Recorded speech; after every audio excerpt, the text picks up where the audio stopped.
My first question is actually to Todd, the director.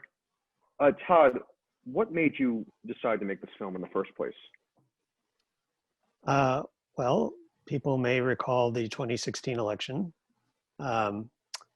which I experienced in Brooklyn, New York, where I live. And of course, around here, it's a very left-leaning city. Everyone I know voted for Hillary, expected Hillary to win, as I think the larger world did.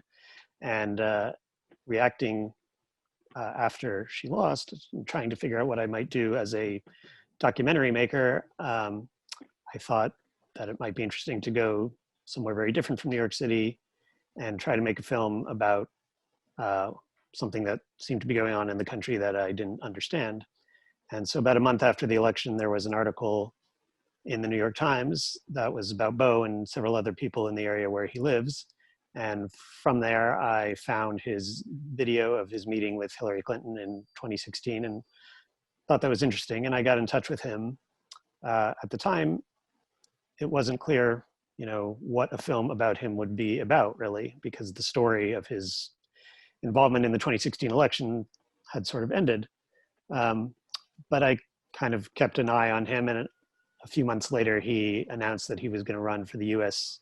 Senate seat in West Virginia, run for the Republican nomination. And that is a great thing to make a film around because it gives you an automatic narrative with a beginning, middle, and end, which documentary people are always looking for that.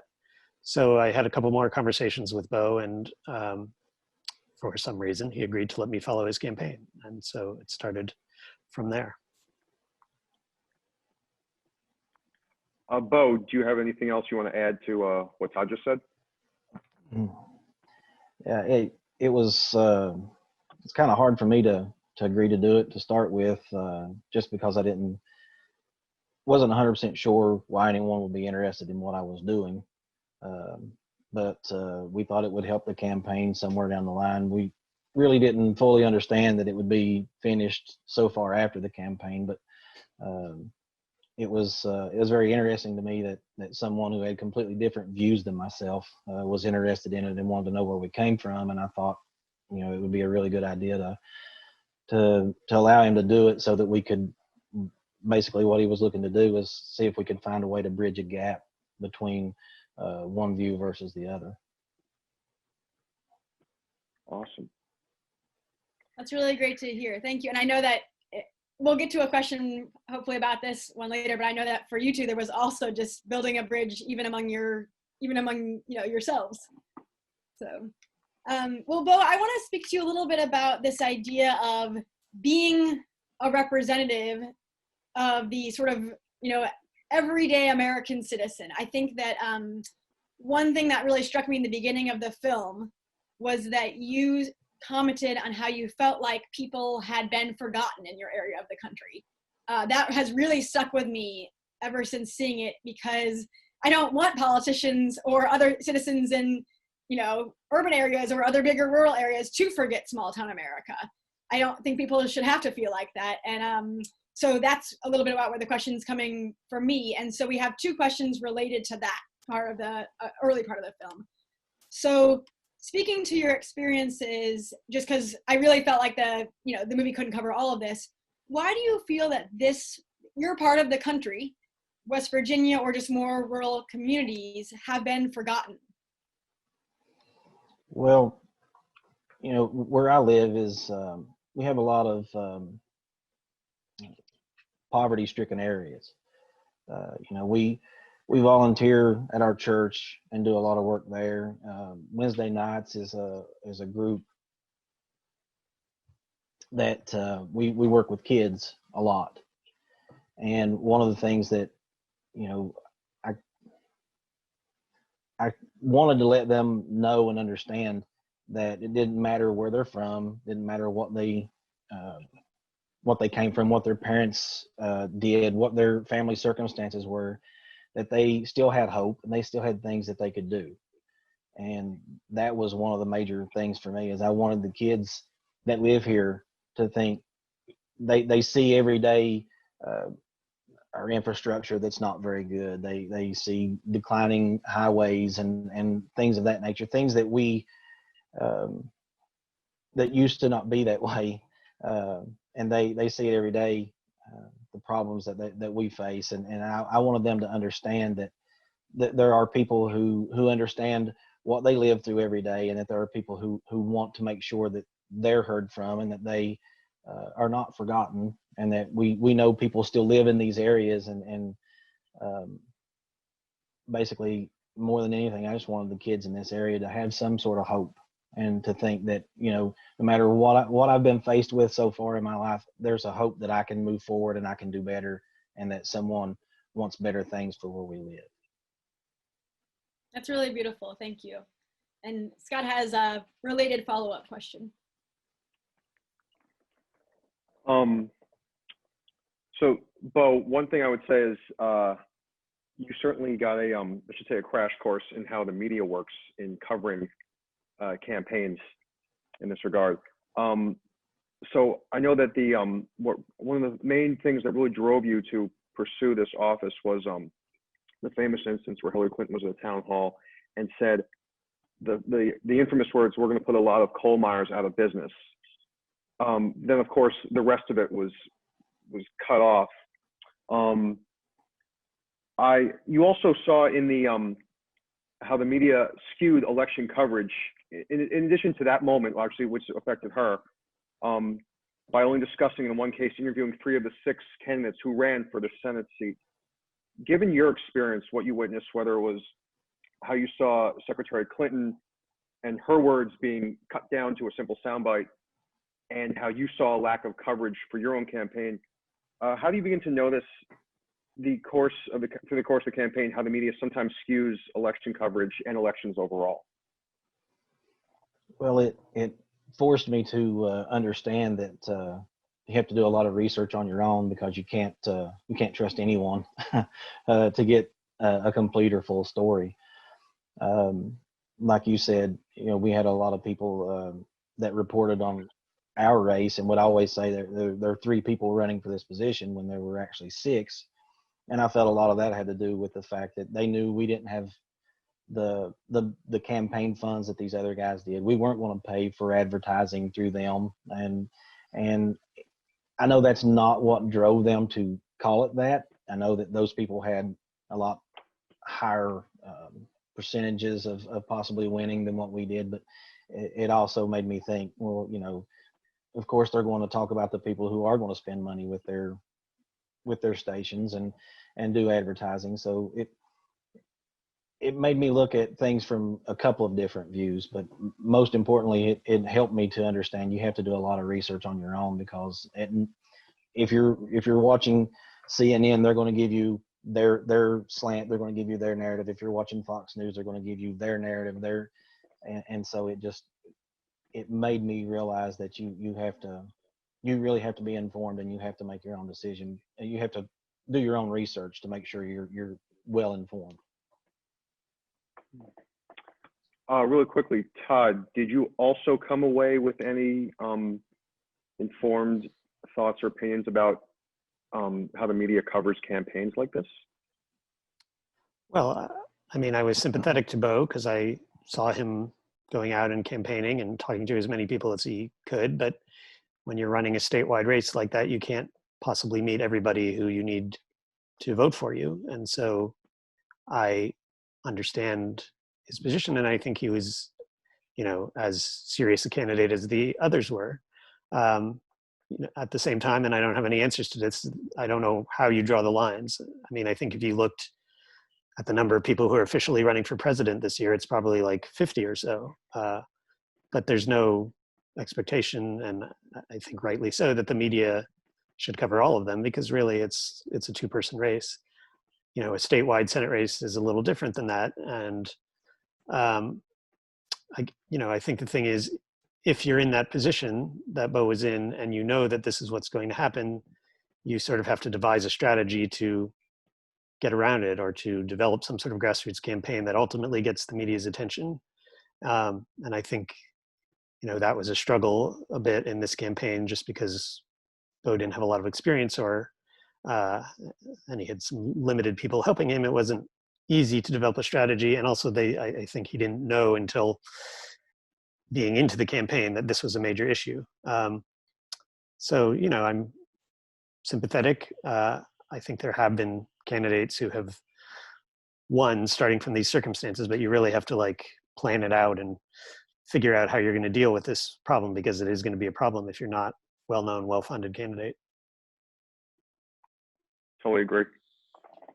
Thank you, Todd and Bo. And I'm going to direct this one to Bo. This is about making sure needs of people in your area are met. So you spoke a couple of questions ago about the ways in which you felt like people had been forgotten. And actually I found that I almost teared up just hearing you talk about like how you want to just give kids hope that like all the problems they're seeing around them are still important to someone. And you were kind of, in a lot of ways, I think in your campaign, you did a good job of being the face of that person who came from an area where things were really economically tough. And that was it sounded like that was a main platform that you ran on, was trying to improve things economically to bring more hope to the area and more opportunity.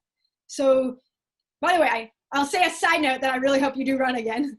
That's a one thing. But in the meantime, what can both voters, so all of us, if hopefully we're all voting, voters, average citizens, and politicians do to make sure that the needs of voters in your area are met, not just by, you know, reaching out to either voters or to politicians, but also by responding with specific policies, such as, for example, the need for jobs?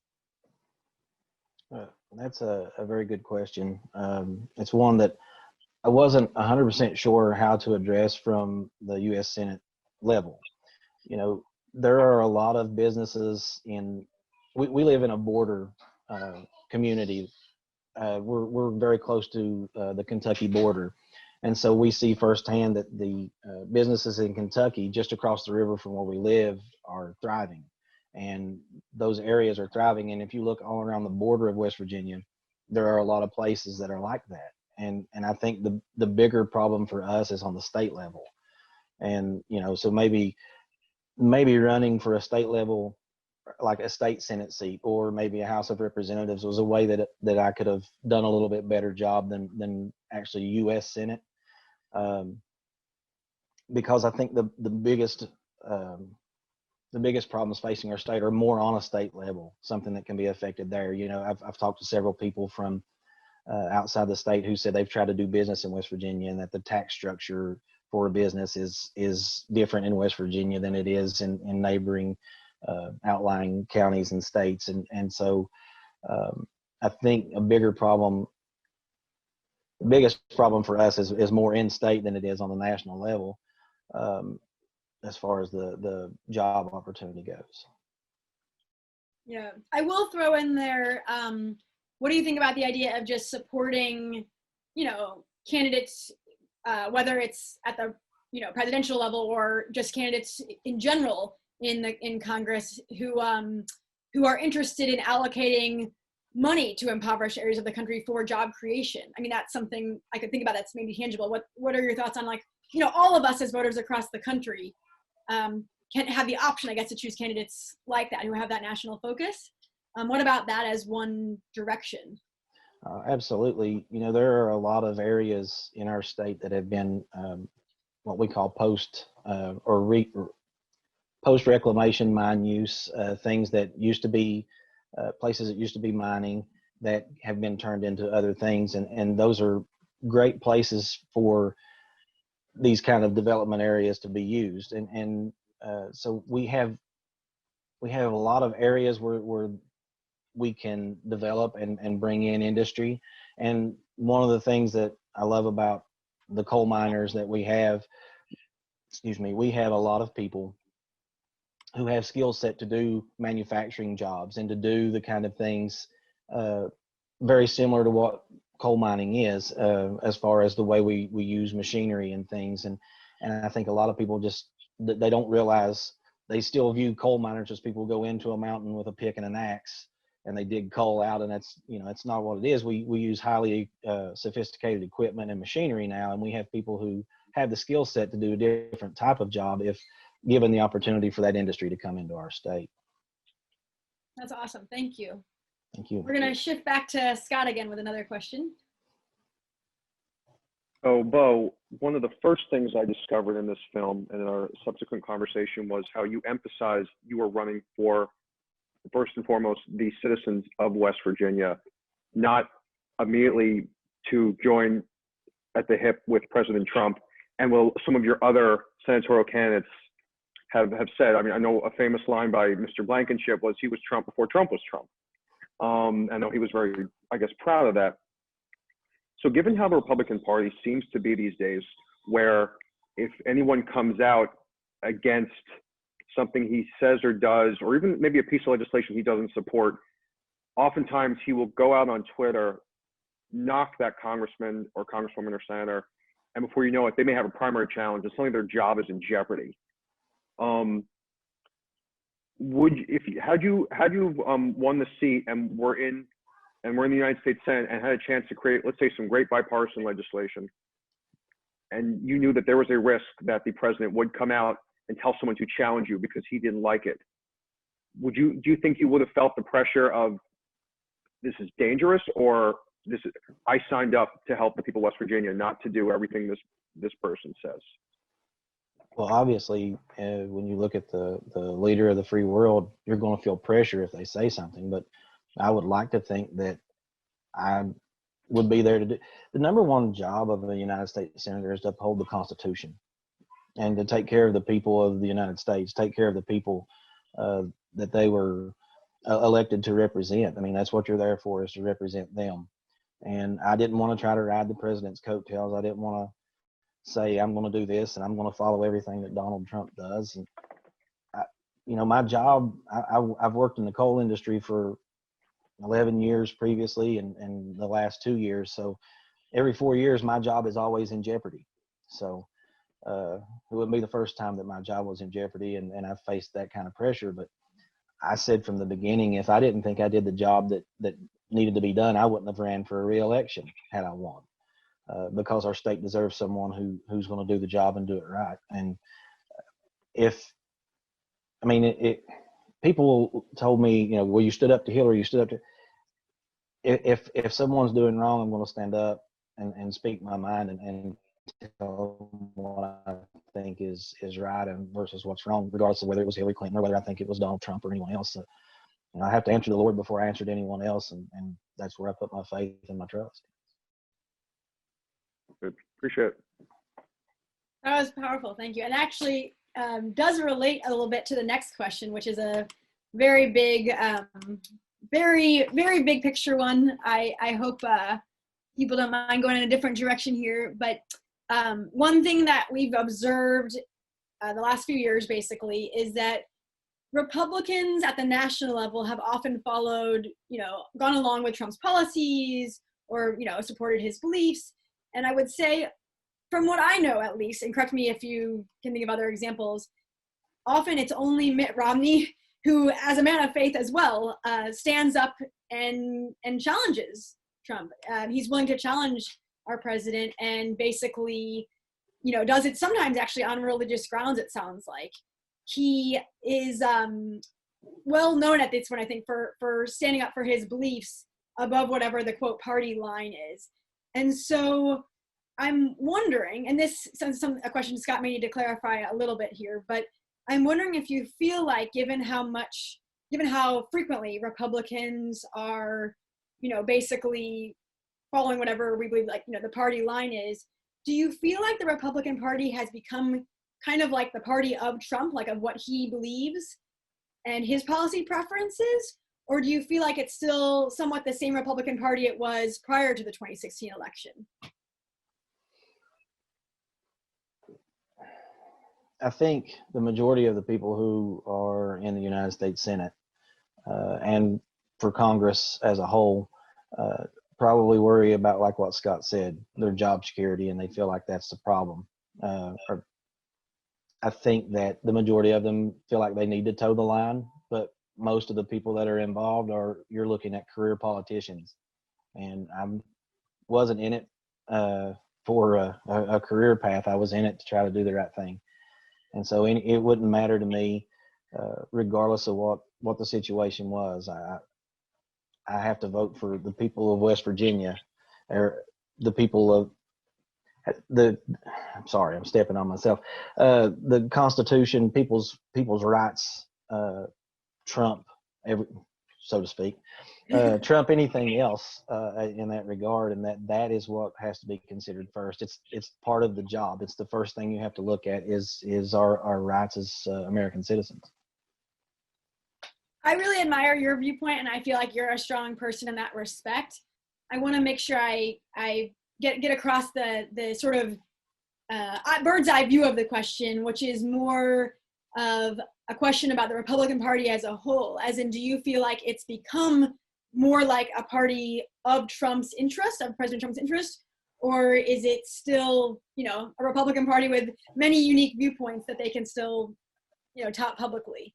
I think it's politics in general. You have a Republican president.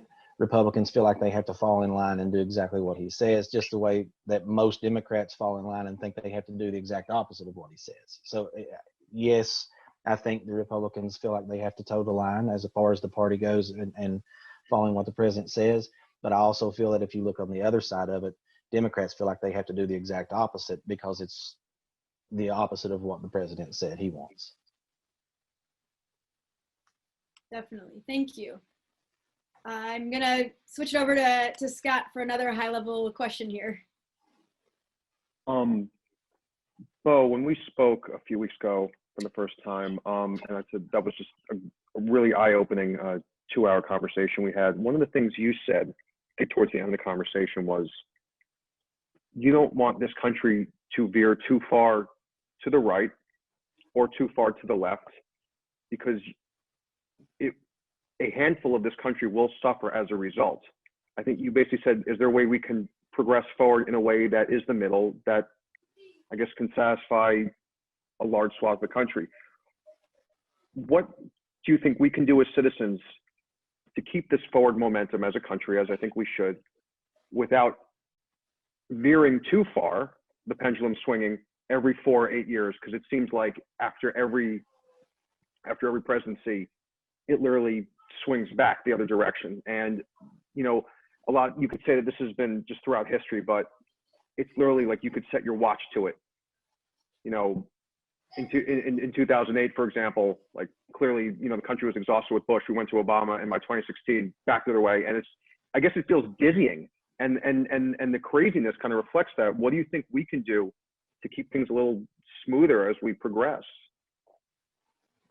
Well, that's a great question. I wish I had the answer to it,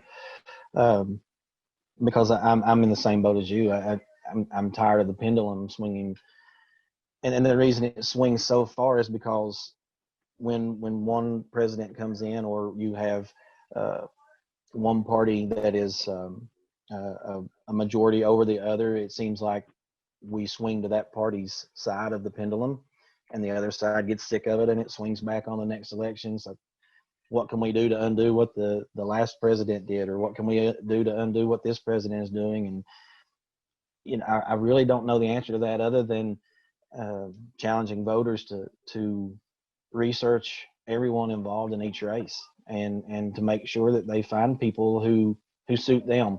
One of the things that I found in our primary was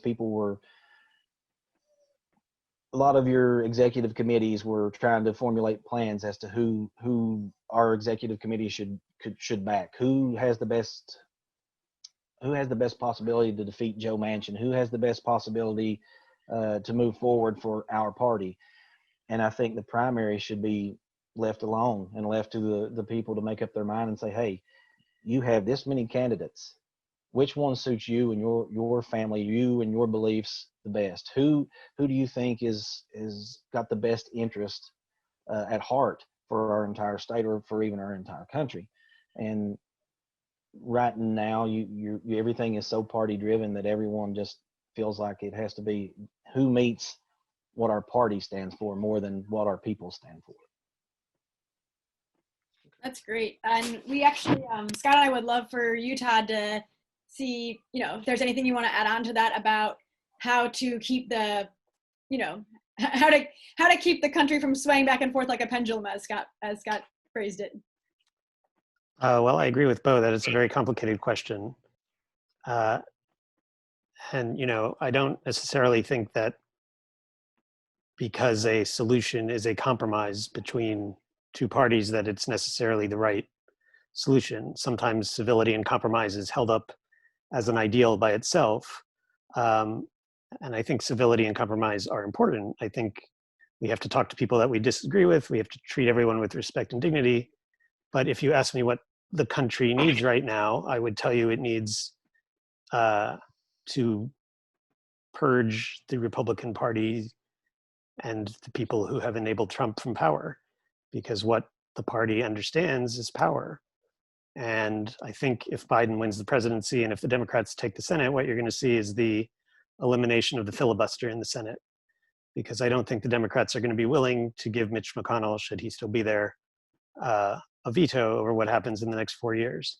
And you might instinctually think, oh, well, that would make things more polarized. Maybe.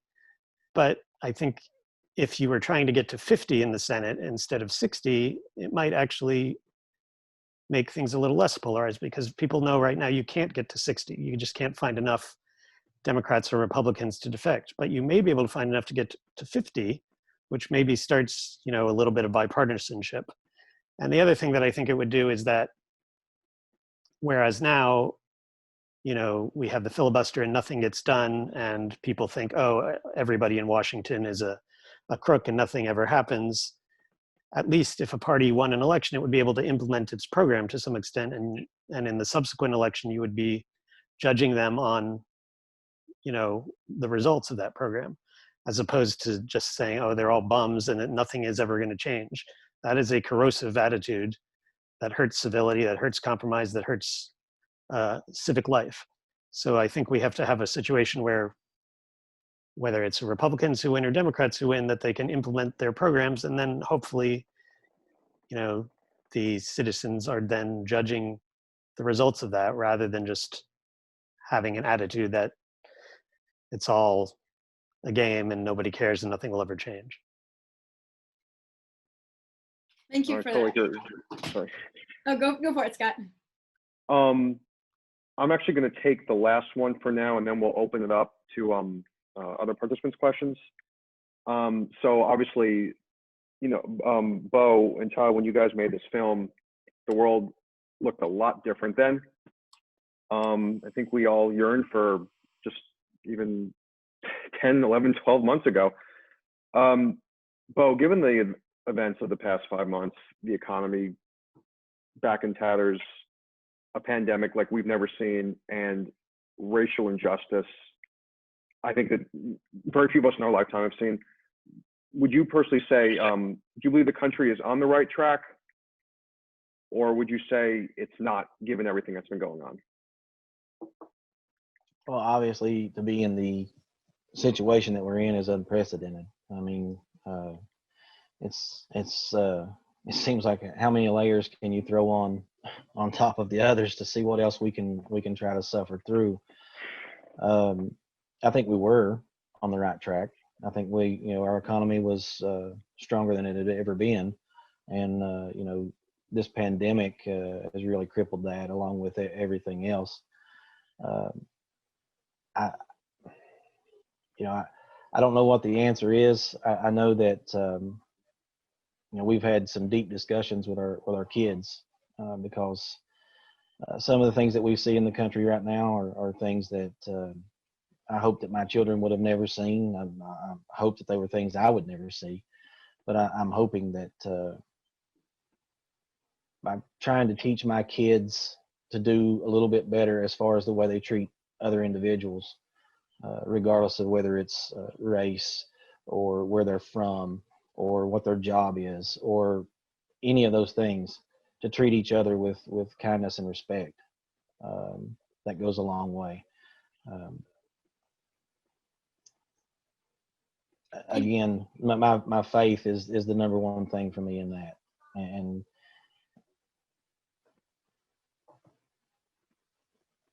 no, I hear you. Absolutely. Thank you, Bo. Oh, sorry, go ahead, Scott. I was just saying really quickly, Todd, was there anything you wanted to ask, add to this last question before we open it up? The question of whether we're on the right track, or Right. Well, I mean, obviously, you know, some people are going to have like, yes, we're on the right track. No, we still are. Or even just your own final thoughts here, you know, things that could have been different, maybe where you see things going forward for the country. You know, there's the old Chinese proverb, may you live in interesting times.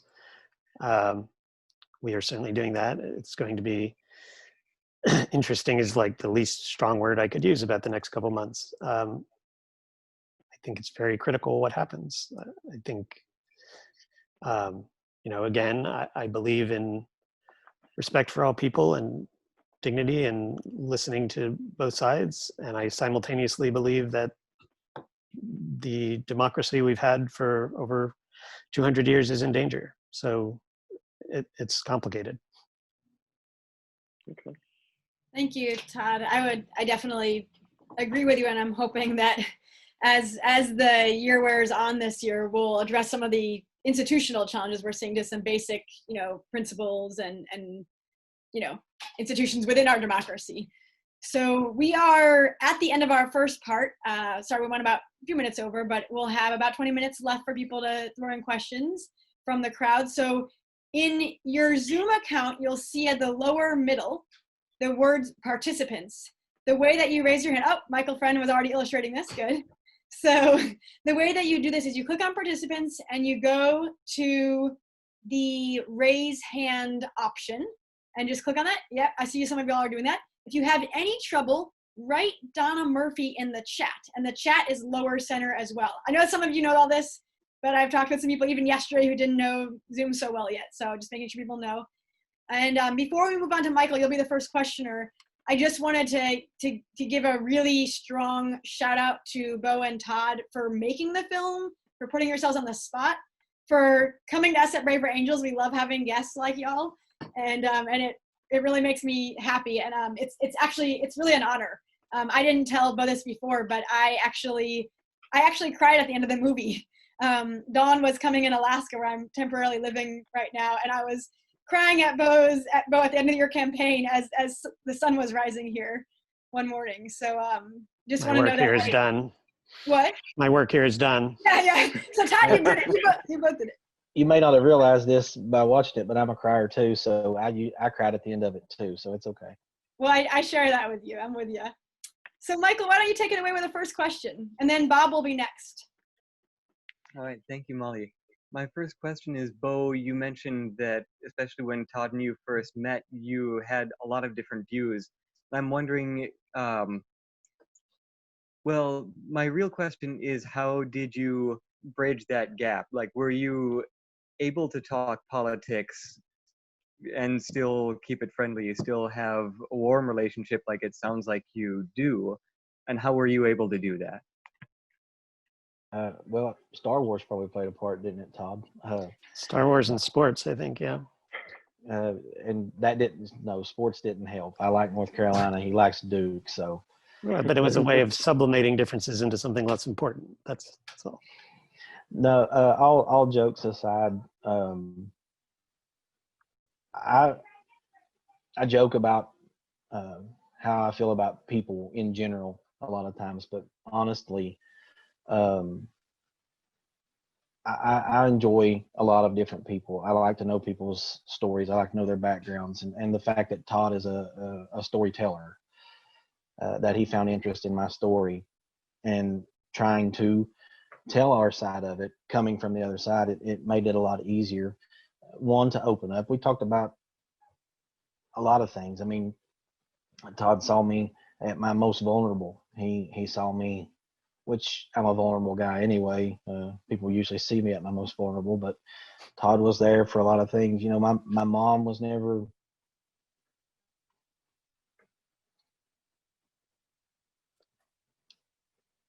Sorry. My mom was never registered to vote before this. And the fact that we were able to get her registered and she was able to vote for her son, you know, was a big deal to me. And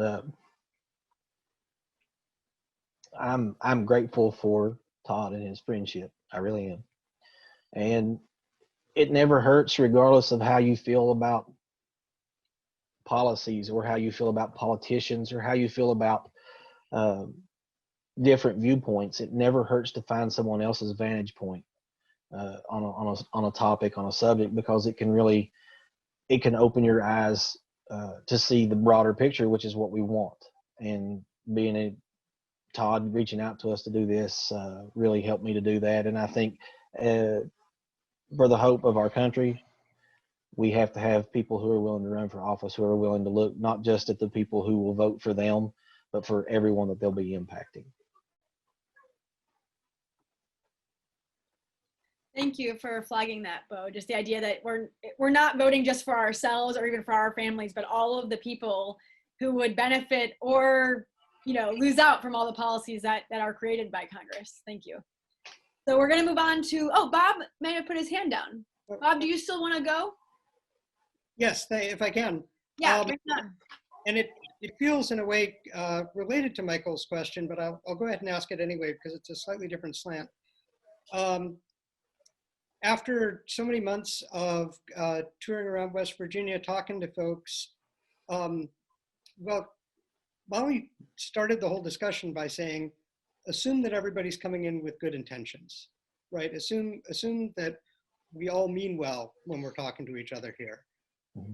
Did you find that harder, easier? Did your views of people change with the experience of talking to different folks from around the state and not just sort of your immediate circle?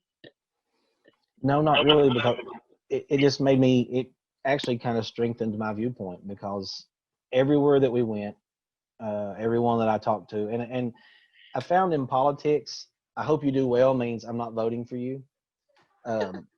But it really, everywhere that we went, everyone we talked to was appreciative of me putting myself out there and trying, you know, it just seemed like everyone was looking for what I said I had heard my whole life. I'm looking for someone who represents me and is going to do the job that I think, you know, and come at it from this vantage point. But when given that opportunity, I think a lot of people just felt like, well, you'll never be able to take on Joe Manchin because he has the money and he has the experience that you don't have. And so a lot of people told me in a roundabout way, you're what I'm looking for, but I don't think it's going to beat Joe, so I'm going to go this way. And so, yeah, I think it just strengthened my position that this is not that I'm anything special, but that's what people are looking for, I think, to represent them, as people who represent people who've walked the same walk they walk. Thank you. Thank you. Awesome. Before we get to our next participant question, we're going to try and go to about 9:15, so we can, I know because there's a lot of people that want to talk and we want to give everyone the opportunity. This is a great discussion so far. So just a heads up, we're going to go, obviously people can't stay, it's fun. So we're going to go till 9:15. Next, we have a question from Tommy Lamont. Tommy, you there? Hi, yes, thank you. I'd like to ask Todd and Bo, what do you think, I'm a history teacher, high school history teacher, what do you folks think should be taught to children in U.S. schools about American history? Well, you're the history teacher. Maybe you should tell me. I mean, it's a broad question. You know, obviously the founding is very complicated. It has simultaneous aspects of democracy that hadn't been seen on the planet before then, and the foundational sin of slavery that we're still dealing with. You know, I don't know that this movie says so much about history. It's so recent, but you know, and everything is a different standard in every state. But I think it would be great if we could treat U.S. history with the complexity it deserves. It does seem to get reduced to sometimes another partisan fight where one side wants to present only a glorious story of a always improving country, and the other side is portrayed as wanting to present America as, you know, irredeemably terrible. And like a lot of these things, the truth is somewhere in between. So to the extent that it can be depoliticized and you can look at the questions of history honestly, I think that's the main thing. And yeah, I'm with Todd in some aspects, but Tommy, you're the kind of person who I've tried very hard to make proud. I actually talked to my civics teacher from high school and got his vantage point on some of those things. You know, they're talking about trimming down history in West Virginia in the way that it's taught now, and like not requiring as much history as what they have in the past. And I think, you know, just like the old adage, those who fail to study history are bound to repeat it. And there's a lot of things that we need to learn from in our past that we need to move forward and change about the way that we go forward. But our educators are the ones that we need to look to in those regards and those aspects as far as what we can glean from the past, and we need to make sure this is given to our future. Thank you both. I'll just add a comment that I think that what is missing from the history curriculum is civics. U.S. civics used to be taught, but in the 1970s it started to disappear, and I think it's important for schools to teach students how to be engaged citizens through to learn how to do that through civics classes. So thank you, gentlemen. Thank you. Thank you so much. And some people will notice folks waving their hands. We do something in Braver Angels over Zoom call. It's called a jazz hand. So that's the Braver Angels equivalent of applauding, although I've seen other groups use it as well. So if you see people doing weird things with their hands, it means that they like what you said. That's a good thing. Okay, so we are going to have Robin go next. Then I'm going to just say that Donna and Vera are on deck. And if you have your hand raised, we're going to try to get to all of you. We will do our best. So Robin, go for it. You can unmute yourself.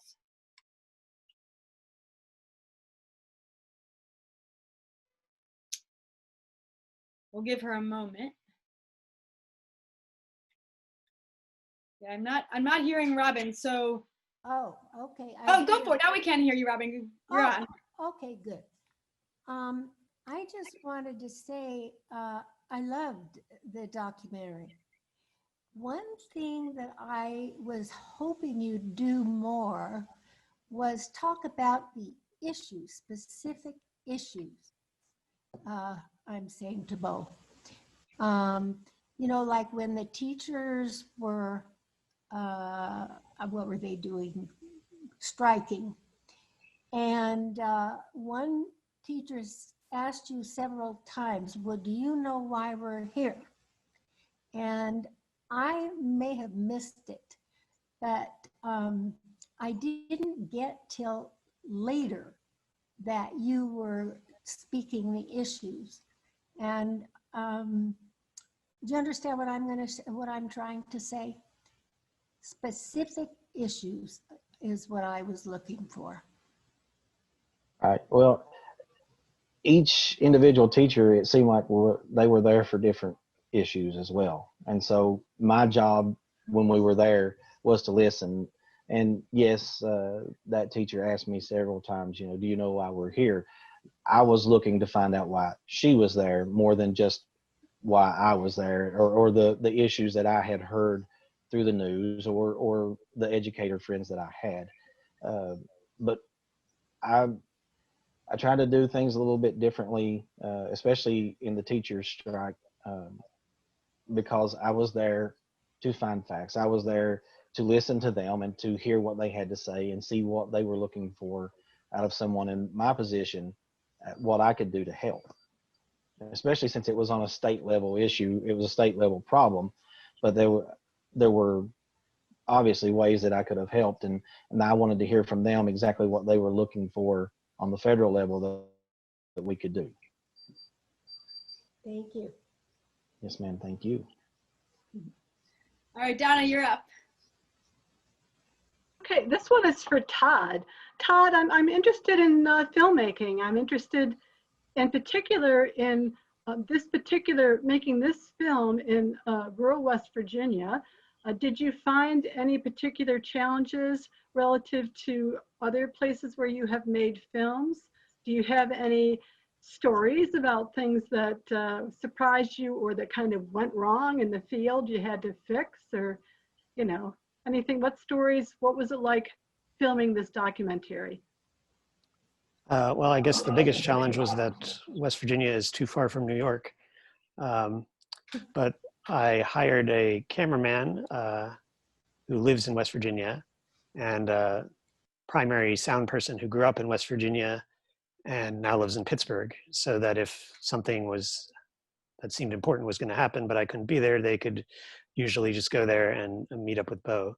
And in addition to that practical benefit, I felt like they were like my cultural ambassadors to West Virginia. And, you know, Logan, the director of photography, could have nice talks with Bo about guns, different types of guns they had. And that, you know, was not something I was conversant with. And I think, you know, having other people familiar with West Virginia around was helpful, because I had never been there before I started this project. The way that culminated, you know, everybody has seen the last scene of the film where Bo decided the day after the campaign to go out and shoot his campaign signs. So naturally, he said he was going to do this, and I said, well, we have to film it. And he said, you can film it, but you have to shoot the signs too. And I was, you know, I don't know why they wanted to put a gun in the hands of someone who had never shot one before. Who knows what could have happened. But, you know, Bo shot it and we filmed it, and then he and Logan sort of talked me through shooting it. And I think I did make a hole in the sign. There's a nice picture that I sent back. I eventually showed it around to my sister and her kids, who I think are on the call right now. And so I showed it to my nephew, and my sister said, don't ever do that. And I said, what, make a documentary? So, you know, all sorts of interesting cultural experiences that I hadn't had before. But most documentary filmmakers will tell you that what you do, whatever it is you have to do to get the shot that you want. So if Bo's going to go shoot campaign signs and the condition is that I have to do it too, then of course I do it. So I just wanted to add, he wasn't completely oblivious to how to operate one. We did make sure that we gave him a tutorial. So. So I think Braver Angels just got an idea for another event of how to build bridges. Yes. Kidding. Yeah. Shooting range. One way to bring Americans together is by going to the shooting range, apparently. Well, that wasn't expected. Okay, go for it, Scott. Vera, you have a question? Yes, this is Alan. Oh, okay. Oh, you're so vulnerable. That shows the power of that. I so would love to have coffee with you and talk with you. And I'm Jewish, but I'd love to talk religion with you, because it's just fascinating to hear and share openly about things. And the power of Christian witness is very powerful. And I saw that in you. But one of my little projects was the Table for Politics. I'm a progressive. And I meet Trump supporters who come up to me in the table. And one of my classic questions is, why do you like Trump? And I try to really listen openly and understand it, because I understand these values, which even though different, and respectfully. And then the next question is, I'd like to ask this of you. The first question is, why do you like Donald Trump? And the question is, then where do you get your information? What sources of information do you get your information to develop your worldview? So those are the two questions I'd like to ask you. And maybe the third question is, what has your children seen that you thought they'd never see? So I hope those are answered open, respectfully, but that's the elephant in the room. I'd like you to talk about it a little bit respectfully. Absolutely. One, I hate to say, but I don't drink coffee. I get up before 3 a.m. every morning. You'd think that I would love coffee, but no, I'm not a coffee drinker, but I'd love to sit down and have a conversation with you. I would enjoy that very much. As far as honestly, I had so many reservations about Donald Trump in the beginning. When I saw that he was going to be the leading candidate, I talked to my pastor about several different issues, several different things, all those things that that everyone seems to have problems with Donald Trump about. But in the end, I think a lot of the reason that I voted for Donald Trump was the fact that he wasn't a politician. He wasn't established like everyone else. And I thought that if it was something that was going to benefit the country, or he felt like was going to benefit the country, he wouldn't worry about party lines the way that we've talked about previously as well, that he would try to implement those things and go forward with it. Now, obviously, you have to have the support of Congress to do a lot of those things and make them stick. But I had a lot of reservations. I really did. But in the end, I think I voted for Donald Trump in large part because mainly for the reason that a lot of people are going to vote for Biden. They'll vote for Biden because he's not Donald Trump. I voted for Donald Trump because he wasn't Hillary Clinton. And a lot of her policies, or a lot of her stances, her viewpoints on things were things that I couldn't get behind. I had the opportunity to do an interview with Katie Couric on election night, and they asked me, as a man of faith, how can you vote for Donald Trump? And I told them, neither one of the candidates I felt were godly people, I said neither one of the candidates were perfect people. They were far from it. But in the end, I had to take a chance on someone who was telling me the things that I wanted to hear as far as conservative Supreme Court justices, and give them the opportunity to prove to me that they were going to do what they said they were going to, versus listening to someone who was saying the things that I didn't want to hear and trusting that they were going to do those same things. And that was my deciding factor more than anything.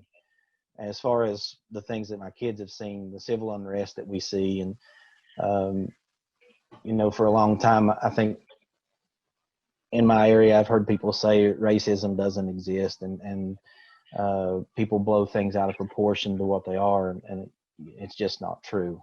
And I would hope that my children would never see the kind of civil unrest that we've seen.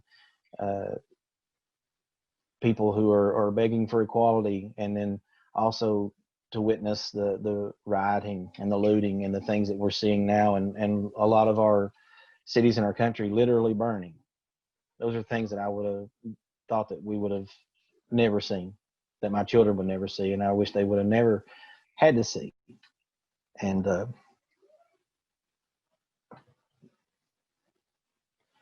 I pray that it's the last time they ever see those things, and that they can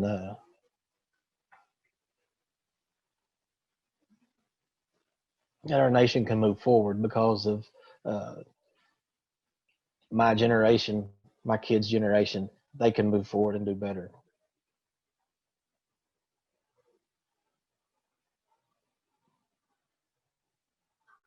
Thank you. All right, next, Janet, you have a question? I do. And my question is related to what Robin brought up. When I watched the film, which I enjoyed enormously, I didn't hear much about policies and plans, Bo. But what came across was that you were running as someone who was local and who understood local problems, and that you were running in large measure on your character. That came across, and I was very impressed with you. Now, from my vantage point, I think that Joe Biden is doing something similar. He has policies and plans. You could go to his website and see, but that really he's running on character, and the voters will have to judge him on that. But what's your take on how you presented yourself to people, I guess? One, I appreciate what you just said. I was learning this on the fly, and it's not always a good thing in such a major race, as Todd will, he pointed that out a few times, but trying to pin down specific issues and things to talk about was different. One, because when you look at the people you're running against and some of the things that they're talking about, all the other major candidates in our primary, all they ever talked about was each other, and all they did was sling mud and call each other names and talk about each other, which is what you see in politics a lot. And so even Hoppy Kercheval, the guy that I had the radio interview with, one of the things he said was, tell us what you're going to do, tell us what you're going to do. Well, the other three didn't tell you what they were going to do either, other than ride Trump's coattails, or they weren't going to be the other two. And so, you know, I may not have had the best example to try to look at on those things, but honestly, that's what I was hoping for, was people would see, and I would hope that my character was what I was hoping that it was, and that it would shine through and be what people wanted to see. I'd heard my entire life that, well, it doesn't matter who you vote for, politicians are politicians. Well, I didn't want to be a politician.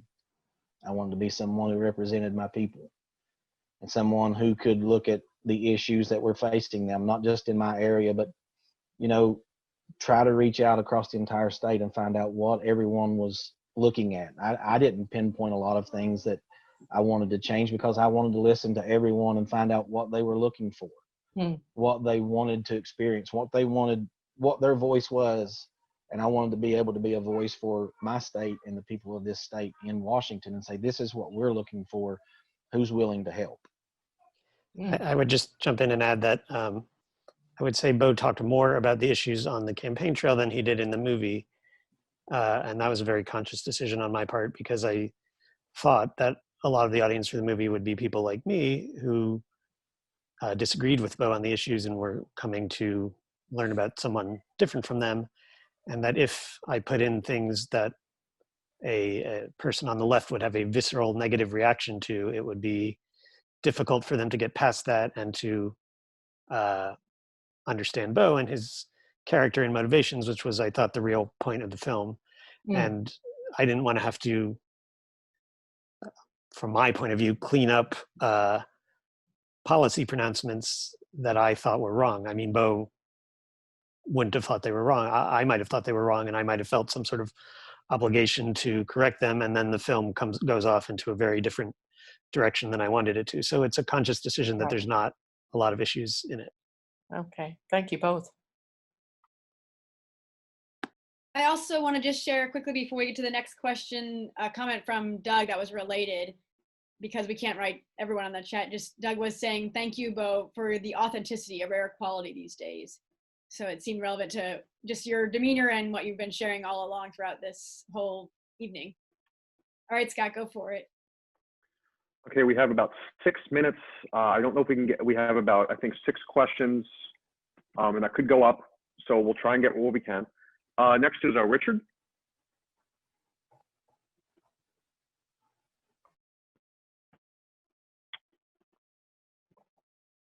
Richard Andrus? Yes. Yeah, okay. Quick question or comment. Bo, I appreciate, and Todd, appreciate what you've done. It was a great movie, very eye-opening.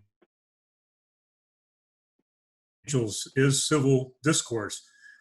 How do we get politicians to join River Angels? It seems like our congressmen and senators, our Congress and representatives would benefit greatly from being a part of this group. Do you have any comments on that?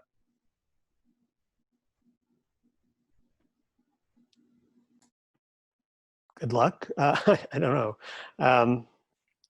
You know, I think the incentives are not there right now. The incentives are all about avoiding a primary to your right or to your left. And,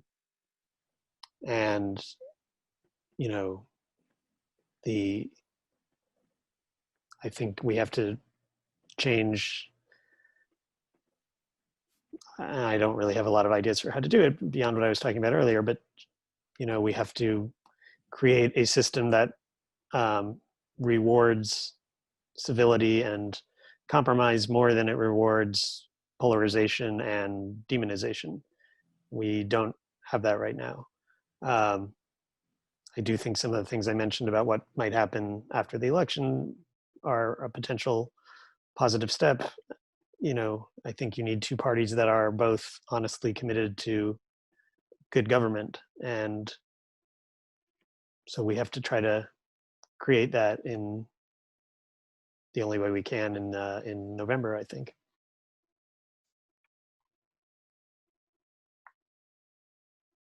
I would just add that I always thought that the best way to get people to involved in these kind of groups is to not be politicians, just for the fact that they're programmed.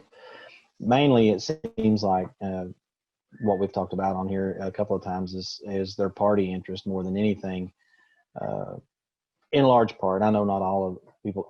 One of the things I learned about running for office is that I have to watch what I say about people that have run for office, because apparently when you throw your hat in the ring, anyone's allowed to say anything they want about you in the day and age that we live in.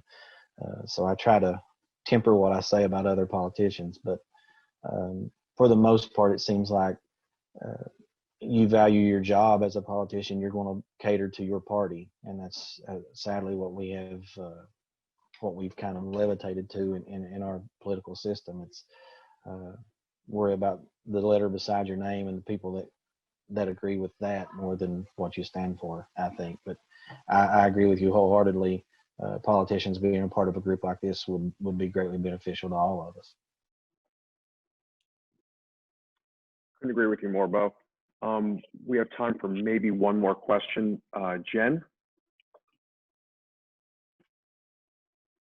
Hi, thanks. This is Jen. I'm in DC. Thank you, Todd and Bo, for creating the film. It was really fabulous. And my question is really for each of you. Brooklyn and West Virginia are such different worlds.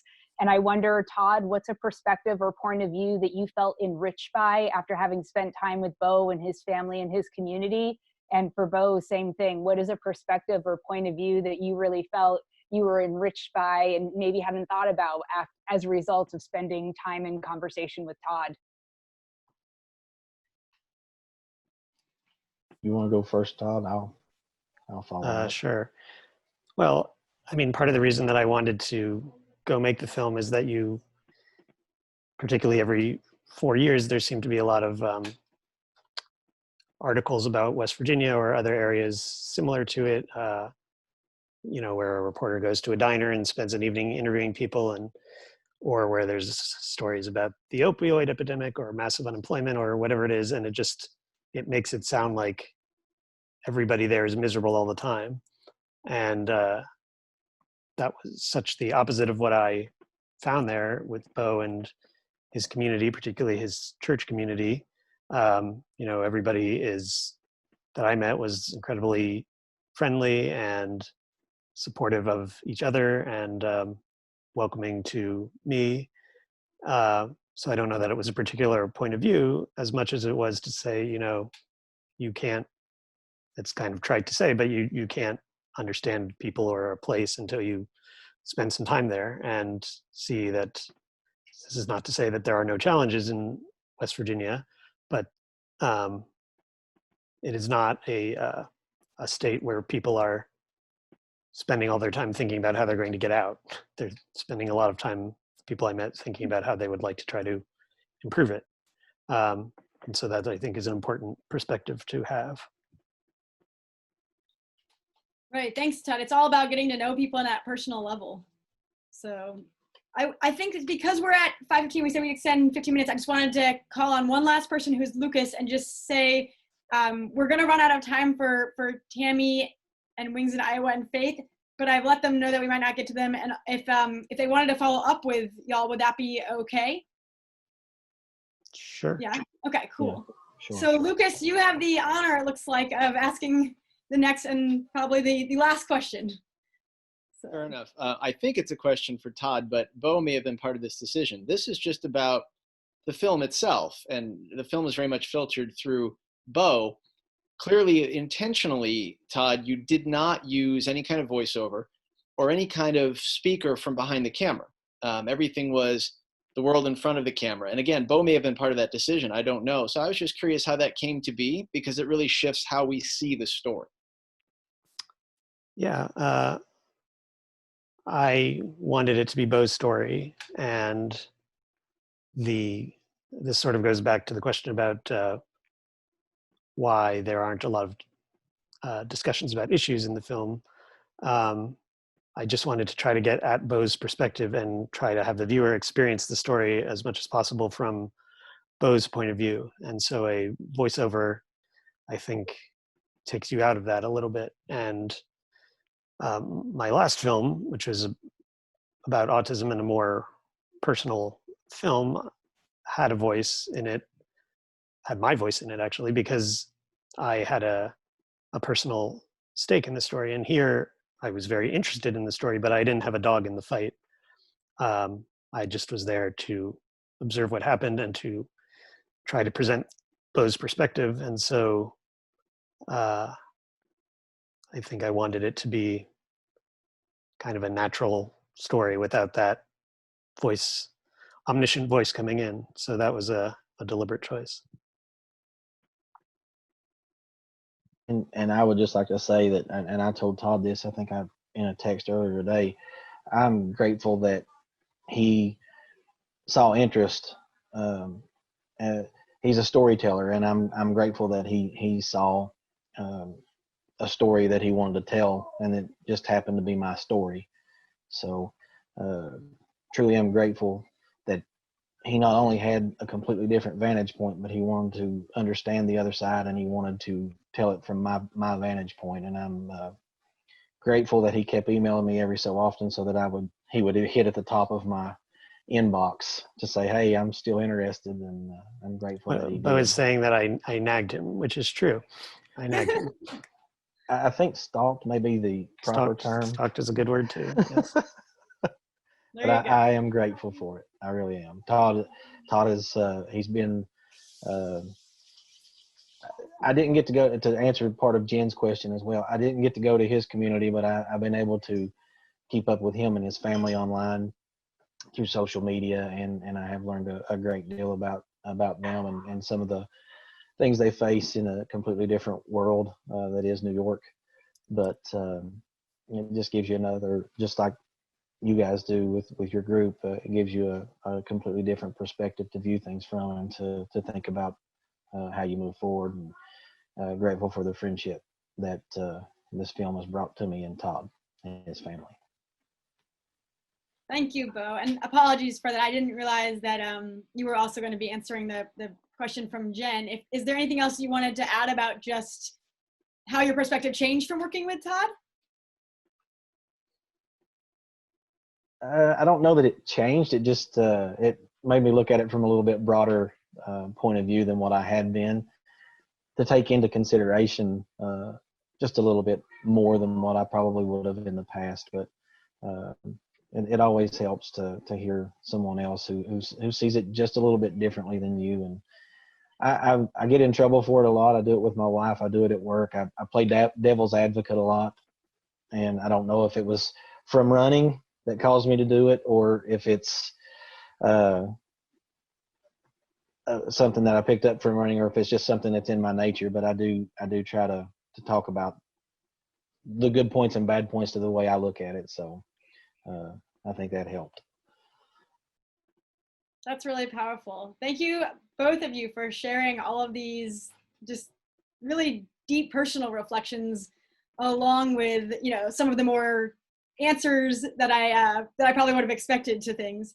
And we really, I think a lot of us have appreciated just how open and thoughtful and not afraid to kind of show some emotion, some personal side to your answers today.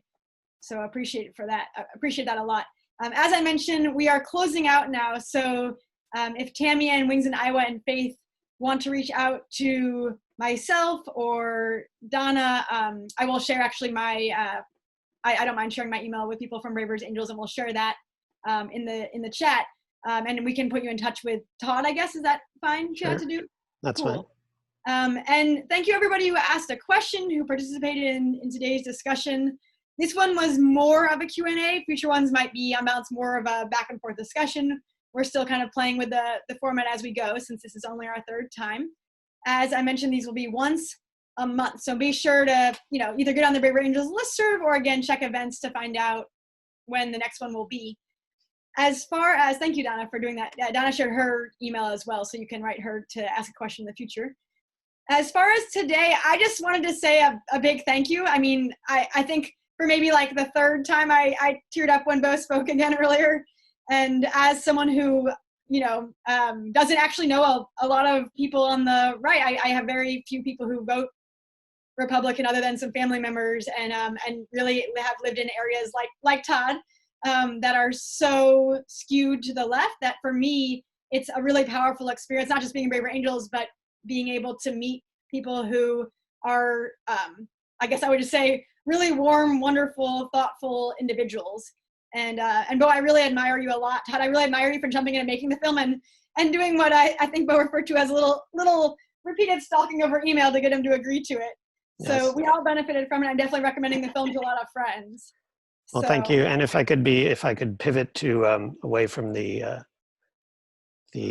coming together and the emotional answers to crass business for a moment, just to say what is going to happen to this film now, because you are among the first people to have seen it. So I just want to let everyone know that it's going to be airing on public television in various markets around the country. That's going to be a shorter version of the film that had to be cut down for public television. It already aired in Fairbanks, Alaska the other night, Evansville, Indiana next week, West Virginia, not surprisingly, Mississippi, North Dakota coming up, some other markets as well.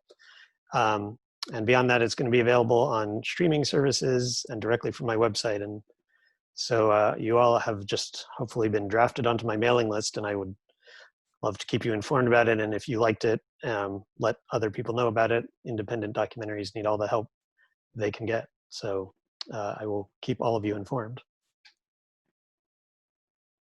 So actually, I should ask, I'd be remiss if I didn't ask either Bo or Todd, and actually, I guess Todd got to speak a little to that. Bo, do you have any other closing thoughts or comments?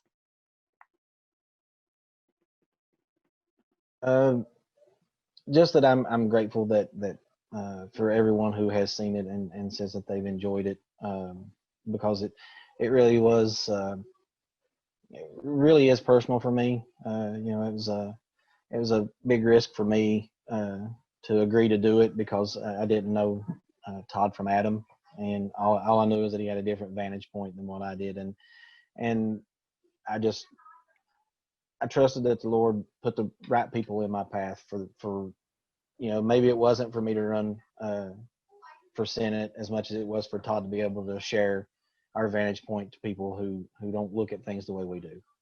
And I am extremely grateful to everyone who has watched it and has said that they loved it, or they enjoyed it, or it made them think about things a little differently, which is what it was meant to do. And I told Todd, he's a storyteller, and I'm grateful he chose my story. And I really hope that it resonates with people. And thank you guys for the opportunity to be on here on this call tonight. It's been great. And everyone that's had questions, I hope I did a good job in giving you the answers you were looking for. But just grateful to have the opportunity. Awesome, thank you. And Todd, actually, as someone who's in Alaska temporarily and would like to see the movie spread, can we bring it to cities? Like, can we bring either the film or you to our cities? And do we follow up with you about that? Can you share a little about that part? You're certainly welcome to follow up with me. I mean, I think practically right now, movie theaters are among the last places that are going to open with the pandemic. So even the film has gotten into a few film festivals, but none of them are actually happening in the real world. They're all virtual. So if there are other organizations that you're a part of, that you know of, that are like Braver Angels, that are interested in something like this, I'm certainly interested in putting more virtual screenings like this together. But also, just directing people to find the film on their own, that is also great.